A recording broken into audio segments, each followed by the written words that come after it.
Pernahkah Anda berjalan melewati sebuah kebun, lalu melihat tanaman salak tumbuh di sudut lahan? Batangnya pendek, daunnya panjang dan berduri, buahnya bersisik coklat. Sekilas, tanaman ini terlihat biasa saja. Bahkan bagi sebagian orang, pohon salak sering dianggap hanya tanaman buah rumahan yang tidak memiliki nilai besar. Namun, di balik tampilannya yang sederhana, ternyata tersembunyi sebuah rahasia yang jarang diketahui banyak orang. Rahasia yang mampu mengubah kebun kecil menjadi sumber penghasilan jutaan rupiah. Menariknya, banyak orang tidak menyadari potensi ini. Mereka melihat tanaman salak setiap hari, tetapi tidak pernah benar-benar memahami nilainya. Padahal di beberapa daerah, ada petani yang memulai hanya dari beberapa pohon salak di belakang rumah. Awalnya hanya coba-coba, tidak ada rencana besar, tidak ada modal besar, hanya sebuah kebun kecil dan sedikit kesabaran. Namun beberapa tahun kemudian, sesuatu yang tidak disangka mulai terjadi. Pohon-pohon salak itu mulai berbuah. Awalnya hanya sedikit, lalu semakin banyak. Dan pada akhirnya, hasil panen dari kebun kecil itu mampu memberikan penghasilan yang tidak pernah mereka bayangkan sebelumnya. Bahkan ada yang mengatakan, tanaman salak adalah salah satu mesin uang diam-diam di dunia pertanian. Mengapa disebut demikian? Karena banyak orang tidak menyadarinya. Tetapi mereka yang mengetahui caranya bisa mendapatkan keuntungan yang cukup besar. Sayangnya, masih banyak pemula yang salah langkah ketika mencoba menanam salak. Sebagian mengira tanaman ini sulit dirawat. Sebagian lagi merasa harus memiliki lahan luas agar bisa menghasilkan keuntungan. Padahal kenyataannya tidak selalu demikian. Seringkali, kegagalan bukan karena tanamannya sulit, tetapi karena ada beberapa rahasia sederhana yang belum mereka ketahui. Rahasia tentang bagaimana memilih bibit yang benar, rahasia tentang cara menanam yang tepat, dan rahasia tentang perawatan kecil yang ternyata bisa membuat perbedaan besar saat panen tiba. Dalam video ini, kita akan membahas semuanya secara perlahan, mulai dari potensi besar tanaman salak hingga langkah-langkah yang bisa dilakukan oleh pemula sekalipun. Dan mungkin setelah mengetahui semua ini, Anda akan menyadari bahwa peluang menghasilkan jutaan rupiah dari kebun salak sebenarnya tidak sejauh yang dibayangkan. Banyak orang bertanya-tanya, mengapa tanaman salak sering dianggap sebagai peluang usaha yang menjanjikan? Jawabannya sebenarnya cukup sederhana, karena buah salak memiliki pasar yang stabil. Di Indonesia, salak bukanlah buah yang asing bagi masyarakat. Buah ini sudah lama menjadi bagian dari kehidupan sehari-hari. Mulai dari pasar tradisional hingga toko buah modern, salak hampir selalu tersedia.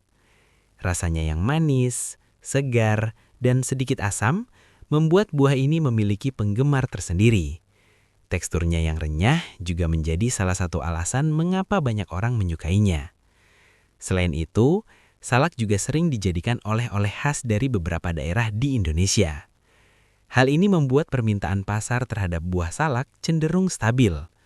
Bagi petani, kondisi seperti ini tentu sangat menguntungkan. Karena salah satu faktor penting dalam usaha pertanian adalah kepastian pasar. Menanam tanaman yang memiliki permintaan stabil tentu jauh lebih aman dibandingkan menanam komoditas yang pasarnya tidak menentu. Namun bukan hanya itu saja. Tanaman salak juga memiliki keunggulan lain yang sering tidak disadari oleh pemula. Tanaman ini termasuk tanaman buah yang mampu berproduksi dalam jangka waktu lama. Sekali pohon salak tumbuh dengan baik dan mulai berbuah, pohon tersebut bisa terus menghasilkan panen selama bertahun-tahun. Artinya, petani tidak perlu menanam ulang setiap musim. Inilah yang membuat banyak petani berpengalaman menganggap salak sebagai investasi jangka panjang. Bayangkan saja, jika dalam satu kebun terdapat puluhan hingga ratusan pohon salak dan setiap pohon menghasilkan buah secara rutin, maka kebun tersebut bisa menjadi sumber penghasilan yang cukup stabil. Dan yang lebih menarik lagi, tanaman salak tidak selalu membutuhkan lahan yang sangat luas. Bahkan beberapa orang berhasil memulai hanya dari lahan kecil di sekitar rumah. Dengan perawatan yang baik, kebun kecil itu perlahan bisa berkembang menjadi sumber penghasilan tambahan. Dalam dunia pertanian, ada satu pepatah yang sering diucapkan oleh para petani berpengalaman. Jika ingin panen yang baik di masa depan, Mulailah dengan bibit yang baik hari ini. Hal yang sama juga berlaku pada tanaman salak. Banyak pemula yang gagal bukan karena cara merawatnya salah, tetapi karena mereka memilih bibit yang kurang tepat sejak awal. Bibit yang berkualitas merupakan fondasi utama dalam budidaya salak. Jika bibitnya berasal dari pohon induk yang produktif, maka kemungkinan besar tanaman tersebut juga akan memiliki kemampuan berbuah yang baik. Sebaliknya, jika bibit berasal dari pohon yang kurang produktif, hasil panennya pun seringkali tidak maksimal. Bibit salak yang baik biasanya memiliki beberapa ciri yang mudah dikenali. Batangnya terlihat kuat, daunnya berwarna hijau segar, tidak terdapat tanda-tanda penyakit atau kerusakan pada bagian tanaman. Selain itu, banyak petani juga menyarankan untuk memilih bibit yang berasal dari anakan pohon induk yang sudah terbukti produktif. Bibit seperti ini biasanya lebih cepat beradaptasi dengan lingkungan. Dan yang lebih penting, kualitas buahnya cenderung mengikuti pohon induknya. Inilah salah satu rahasia yang sering tidak diketahui oleh pemula. Mereka sering memilih bibit hanya berdasarkan harga yang murah. Padahal, bibit yang baik sebenarnya adalah investasi jangka panjang. Memilih bibit yang tepat sejak awal bisa menghemat banyak waktu, tenaga, dan biaya di masa depan. Karena ketika tanaman tumbuh dengan sehat dan produktif, peluang untuk mendapatkan panen melimpah akan jauh lebih besar. Dan disinilah perjalanan menuju kebun salak yang menghasilkan jutaan rupiah sebenarnya dimulai. Dari sebuah keputusan sederhana, memilih bibit yang benar. Setelah memilih bibit yang berkualitas, langkah berikutnya yang tidak kalah penting adalah menyiapkan lahan yang tepat untuk menanam salak. Banyak pemula sering meremehkan tahap ini. Mereka berpikir selama ada tanah kosong, maka tanaman bisa langsung ditanam begitu saja. Padahal kenyataannya, kondisi lahan sangat mempengaruhi pertumbuhan tanaman di masa depan.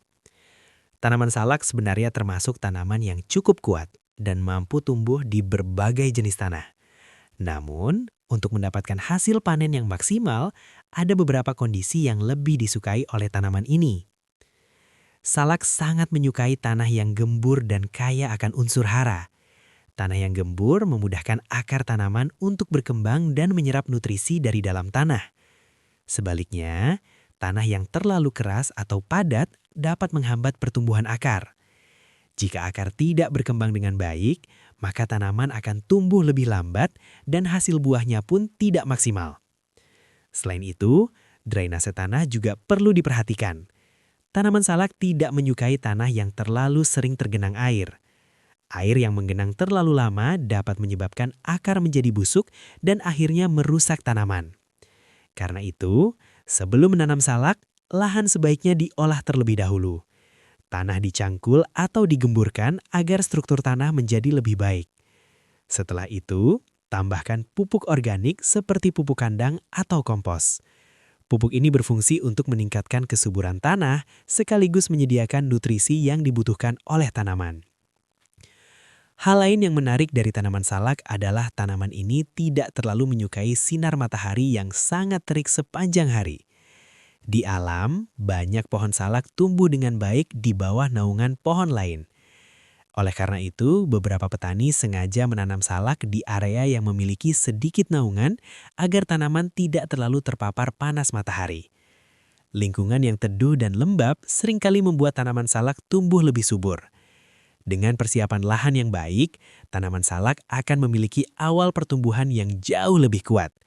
Dan seringkali, keberhasilan panen di masa depan sebenarnya sudah ditentukan sejak tahap persiapan lahan ini. Setelah lahan siap, langkah selanjutnya adalah proses penanaman. Sekilas, menanam tanaman terlihat seperti pekerjaan yang sangat sederhana. Cukup membuat lubang, memasukkan bibit, lalu menutupnya kembali dengan tanah. Namun, dalam budidaya salak, ada beberapa teknik kecil yang seringkali menentukan apakah tanaman akan tumbuh dengan baik atau tidak.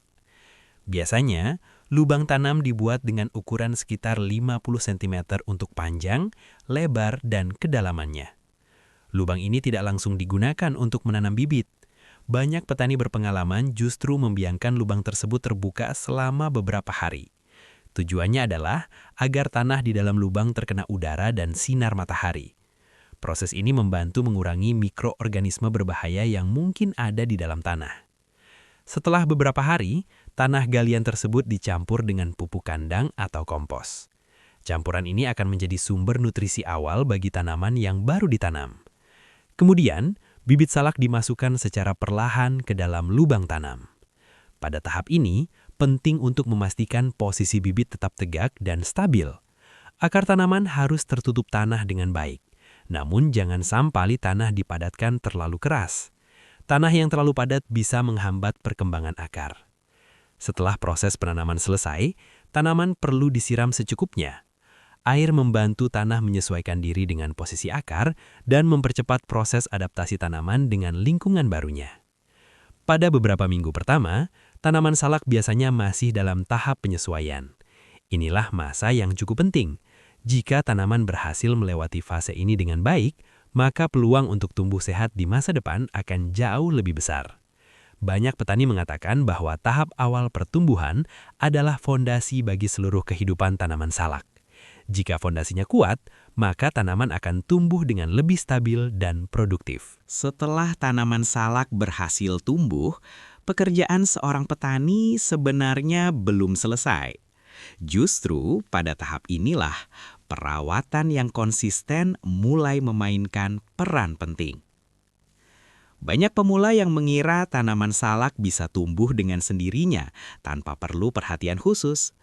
Padahal kenyataannya, tanaman yang dirawat dengan baik akan menghasilkan buah yang jauh lebih banyak dibandingkan tanaman yang dibiarkan begitu saja. Salah satu perawatan paling dasar adalah penyiraman. Pada musim kemarau, tanaman salak membutuhkan air yang cukup agar pertumbuhannya tetap stabil. Namun, penyiraman juga tidak boleh berlebihan. Tanah yang terlalu basah justru bisa merusak akar tanaman. Selain penyiraman, pemupukan juga sangat penting untuk menjaga kesuburan tanah. Pupuk organik seperti pupuk kandang atau kompos biasanya diberikan secara berkala. Nutrisi tambahan ini membantu tanaman menghasilkan buah yang lebih banyak dan berkualitas. Hal lain yang sering diabaikan oleh pemula adalah membersihkan gulma. Gulma atau rumput liar yang tumbuh di sekitar tanaman dapat menyerap nutrisi dari tanah. Jika dibiarkan terlalu banyak, gulma bisa menjadi pesaing bagi tanaman salak dalam mendapatkan nutrisi. Karena itu, area di sekitar tanaman sebaiknya dibersihkan secara rutin. Selain itu, daun-daun tua atau daun yang rusak juga sebaiknya dipangkas. Pemangkasan membantu tanaman mengarahkan energinya untuk pertumbuhan yang lebih produktif. Dengan perawatan yang rutin dan konsisten, tanaman salak akan tumbuh lebih sehat dan kuat. Dan ketika masa berbuah tiba, hasil panen yang diperoleh biasanya jauh lebih memuaskan. Banyak petani mengatakan bahwa rahasia kebun salak yang produktif sebenarnya bukan hanya pada cara menanamnya, tetapi pada bagaimana merawat tanaman itu setiap hari dengan penuh kesabaran. Setelah melalui proses penanaman dan perawatan yang cukup panjang, akhirnya tiba juga tahap yang paling ditunggu oleh setiap petani salak, yaitu masa berbuah. Biasanya, tanaman salak mulai menunjukkan tanda-tanda berbuah ketika berumur sekitar 3 hingga 4 tahun, tergantung dari jenis salak, kondisi tanah, serta perawatan yang diberikan. Pada awalnya, buah yang muncul mungkin belum terlalu banyak. Namun seiring waktu, ketika tanaman semakin matang dan kuat, jumlah buah yang dihasilkan akan terus meningkat. Inilah salah satu hal menarik dari tanaman salak. Semakin tua dan semakin sehat pohonnya, biasanya produksi buah juga akan semakin baik. Dalam satu pohon salak yang tumbuh dengan baik, buah yang dihasilkan bisa mencapai beberapa kilogram setiap kali panen. Jika dalam satu kebun terdapat puluhan hingga ratusan pohon salak, tentu hasilnya bisa sangat signifikan. Bayangkan saja, jika satu pohon menghasilkan sekitar 5 hingga 10 kilogram buah. Jika ada 50 pohon dalam satu kebun kecil, maka hasil panennya bisa mencapai ratusan kilogram. Dengan harga salak yang cukup stabil di pasar, hasil tersebut bisa memberikan penghasilan yang cukup menjanjikan. Bahkan banyak petani yang menjadikan kebun salak sebagai sumber penghasilan tambahan bagi keluarga mereka. Hal yang menarik adalah proses panen salak juga bisa dilakukan secara bertahap. Artinya, tidak semua buah harus dipanen dalam waktu yang sama. Petani biasanya memanen buah yang sudah benar-benar matang agar kualitasnya tetap terjaga. Buah salak yang dipanen pada waktu yang tepat biasanya memiliki rasa yang lebih manis dan tekstur yang lebih renyah. Kualitas seperti inilah yang membuat buah salak lebih mudah diterima oleh pasar. Dan pada akhirnya, semua kerja keras selama bertahun-tahun merawat tanaman mulai terasa hasilnya. Saat itulah, seorang petani biasanya menyadari bahwa kesabaran yang mereka lakukan selama ini ternyata tidak sia-sia. Di balik keberhasilan banyak petani salak, sebenarnya ada satu rahasia sederhana yang sering tidak disadari oleh para pemula. Rahasia itu bukanlah teknik yang rumit, bukan juga peralatan yang mahal, melainkan sesuatu yang jauh lebih sederhana, yaitu konsistensi dan kesabaran. Tanaman salak memang bukan tanaman yang memberikan hasil secara instan. Butuh waktu beberapa tahun sebelum pohon benar-benar mulai menghasilkan buah. Namun justru disitulah letak keunggulannya. Karena ketika pohon sudah mulai berbuah secara rutin, tanaman ini bisa terus menghasilkan dalam jangka waktu yang cukup lama. Banyak petani berpengalaman memahami hal ini dengan sangat baik. Mereka tidak hanya menanam 1 atau 2 pohon. Mereka mulai dari sedikit, kemudian perlahan menambah jumlah tanaman setiap tahun. Tanpa disadari, kebun kecil yang awalnya hanya berisi beberapa pohon mulai berubah menjadi kebun yang lebih besar. Dan ketika semua pohon itu mulai berbuah, hasilnya pun menjadi jauh lebih signifikan. Banyak kisah petani yang awalnya hanya menanam salak untuk konsumsi sendiri. Namun setelah melihat hasilnya, mereka mulai menanam lebih banyak lagi. Lambat laun, kebun salak itu berubah menjadi sumber penghasilan yang cukup stabil. Inilah yang sering tidak disadari oleh banyak orang. Kesuksesan dalam bertani bukan hanya tentang menanam, tetapi tentang kesabaran menunggu proses. Tanaman salak mungkin terlihat sederhana. Batangnya pendek, daunnya berduri, dan sering tumbuh di sudut-sudut kebun tanpa banyak perhatian. Namun siapa sangka, di balik tanaman yang terlihat biasa ini, sebenarnya tersimpan potensi yang cukup besar. Dengan bibit yang tepat, lahan yang baik, serta perawatan yang konsisten, kebun salak kecil sekalipun bisa menjadi sumber penghasilan yang menjanjikan. Banyak orang mencari peluang usaha yang jauh dan terlihat besar. Padahal terkadang, peluang itu justru berada sangat dekat dengan kita. Di halaman rumah, di kebun kecil yang selama ini mungkin tidak terlalu diperhatikan. Menanam salak memang membutuhkan waktu, membutuhkan kesabaran. Namun bagi mereka yang mau menjalani prosesnya dengan tekun, hasilnya bisa sangat memuaskan.